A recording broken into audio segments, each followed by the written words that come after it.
Movies and TV shows exist to entertain, but they're also a means for creators to express their artistic vision. That sounds pretentious, but these people put real passion into their projects. When the above objectives are at odds, though, it's easy for things to get heated. Directors and writers occasionally lash out at audiences. They insult viewers and blame them for failing to appreciate their art. These comments usually follow criticisms made either before or after a project's release. Instead of accepting this critique and letting it roll off their shoulders, these filmmakers take it personally. Not only does this response make them look like petty children, but it often hinders the final product.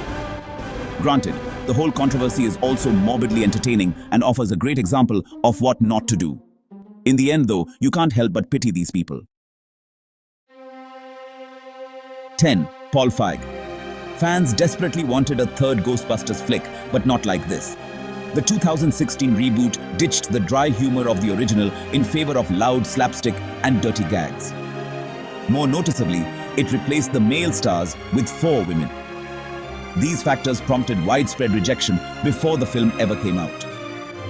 While much of the discourse was directed at the film itself, some comments denigrated the female leads based on their sex. The filmmakers took that angle and ran with it. The people behind the movie soon dismissed any detractors as sexist trolls who couldn't let go of their nostalgia. Among them was writer-director Paul Feig. He took personal responsibility for the all-female team and saw the negative response as vile and misogynistic. After the film underperformed, he likened its struggle to Hillary Clinton's failed presidential campaign of the same year, saying that the hostile rejections came from people riled up by her opponent, Donald Trump. Unfortunately, bringing politics into the equation only fanned the flames of division. 9. Rian Johnson. The Disney era of Star Wars has copped a lot of criticism, with many fans feeling that this new content disrespects the legacy of creator George Lucas. Star Wars: The Last Jedi became indicative of that mindset. The 8th mainline entry garnered immense criticism for its uneven tone and sloppy storytelling. In particular, fans lambasted it for reducing the heroic Luke Skywalker to a grumpy old man in self-imposed exile, seemingly for no other reason than to prop up the younger cast. Once again, this discourse offered an easy excuse. Writer-director Rian Johnson repeatedly defended his work. Though he understood people's passion, he asserted that the franchise was far from perfect by throwing shade at the prequels. In addition, he focused on fans who were dissatisfied with the diverse cast, namely Kelly Marie Tran's character, Rose Tico. Anyone who didn't like the film for that reason got a blunt, profane dismissal from Johnson. However, Star Wars fans don't shut up that easily. Zack Snyder. This flashy director's track record is mixed at best, but his most divisive work came in leading the DC Extended Universe with Man of Steel and Batman v Superman: Dawn of Justice. These movies were meant to bring Superman, Batman, and countless other DC heroes to the big screen in a cinematic universe comparable to Marvel. Sadly, fans took issue with how the films portrayed their iconic heroes: cold, distant, and occasionally murderous. Namely, both Batman and Superman killed several people in an inglorious fashion. Fans felt that such actions diminished the heroism, but the director disagreed. Zack Snyder repeatedly defended his decisions. He argued that fans are naive and brainwashed by inauthentic material. If you want these heroes to maintain their admirable qualities, then you're living in a dream world. His violent vision is more realistic and, therefore, compelling. Basically, you don't understand his art because he's smarter than you. Jessica Gao. It's not often that filmmakers draw first blood, but that's exactly what happened with Jessica Gao.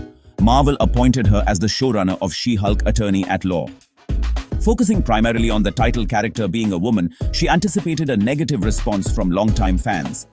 Rather than trying to win them over, though, Gao used the show to poke fun at them. Throughout her adventures, series heroine Jennifer Walters encountered misogynistic males. Many of them were blatant, basement-dwelling nerds who hated where the story was going. These guys functioned as the butt of the joke or the intended object of ire. Gao admitted that they represent the trolls that the show would inevitably earn. In essence, she mocked people for hating a product designed to anger them. Eric Kripke. The Boys began as a cynical satire of superheroes and their effect on pop culture. It's frequently geared its storylines toward current events in the United States, namely the political controversies arising during Donald Trump's presidency. The catch is that many viewers believed that the creators approached these events from a purely leftist perspective, leading the writing to suffer. Showrunner Eric Kripke acknowledged his own bias, yet refused to cater to both sides of the aisle. Anyone who doesn't like his perspective can go watch something else. He went on to condemn fans who liked the character of Homelander, a cartoonishly twisted parallel for Trump. Unable to understand their reasoning, he threw up his hands in resignation. Failing to learn only opened him to the same mistakes in subsequent seasons. By the way, if there's any topic in this video that catches your eye, just comment down below and let me know if you want me to make a separate video on it. I'd love to hear your thoughts. The Mission Impossible movies have been going on for over 2 decades. With a franchise that long, it figures that they would eventually yield diminishing returns. The latest, Dead Reckoning Part 1, underwhelmed at the box office. Fans felt that the movie overloaded itself with exposition regarding its AI villain. However, the director-writer rejected that claim. Christopher McQuarrie asserted that lacking said exposition would have left viewers confused. He needed to explain these concepts multiple times because not everyone pays enough attention to grasp them. If you didn't need that extra explanation, then you're the sharpest student in the class. This statement implied that most audiences are akin to slower students. Additionally, it meant he intentionally dumbed down the movie to cater to those students. Neither conclusion was a respectful assessment. James Cameron has left a permanent mark on sci-fi and the box office. Ironically though, people were mixed on his passion project, Avatar. This space epic bombarded audiences with blatant themes about environmentalism and colonialism. This agenda came at the cost of an interesting plot or memorable characters. That crippling flaw made people hesitant about the sequel, Avatar: The Way of Water, which clocked in at 3 hours. According to Cameron, though, that wasn't an issue. The director dismissed those disillusioned with Avatar. People who believed the first film was forgettable simply needed to watch it again. They would then eat their words with a side of humble pie. Cameron went on to say that complaining about long runtimes is hypocritical in the age of streaming and binge-watching. People who leveled that critique at Avatar were whiners.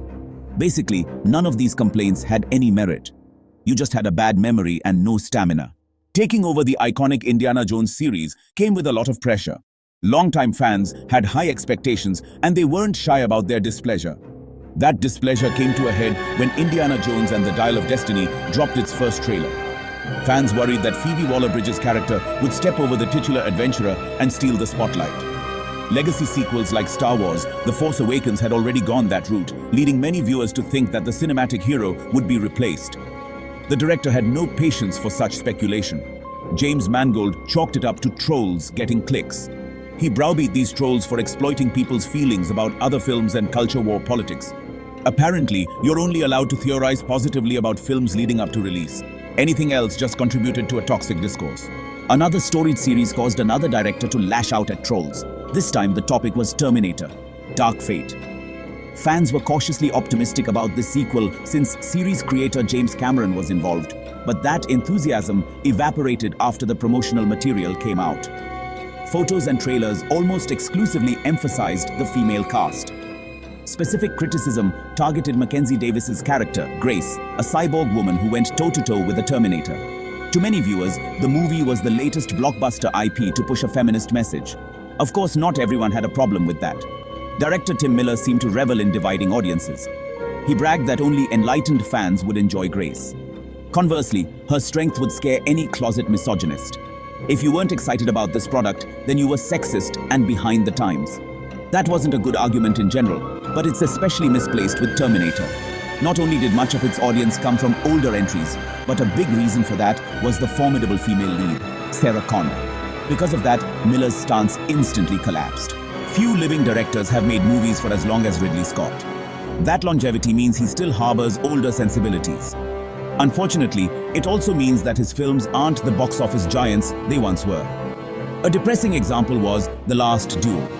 This historical flick fell flat at the box office. According to Scott, that failure lies with millennials. The director derided the generation as one raised on cell phones and social media. He said that you, as the viewer, do not ever want to be taught anything unless you're told it on a cell phone. young people simply lacked the attention span to be stimulated by a movie. Sadly, this assertion echoed a stereotypical senior ranting about these kids today. Well, those whippersnappers make up a huge number of moviegoers, so try not to drive them away. Wow, you guys have made it till the end of the video.